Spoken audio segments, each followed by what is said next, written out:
barruu cubbuun sitti diriirse barruu keessa qulqulluu waa'ee koof waraanameef jedhi yeroo kanaa kaasee waraanena keessa kan jiru harfiin dhukkubaa na keessaa dhabamuudhaame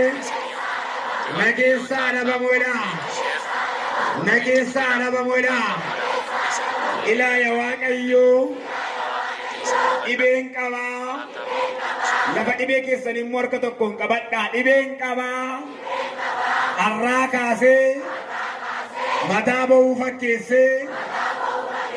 garaacha dhukkubbii fakkeessee kaanserii fakkeessee giffiitii fakkeessee dhukkuba sukkaaraa fakkeessee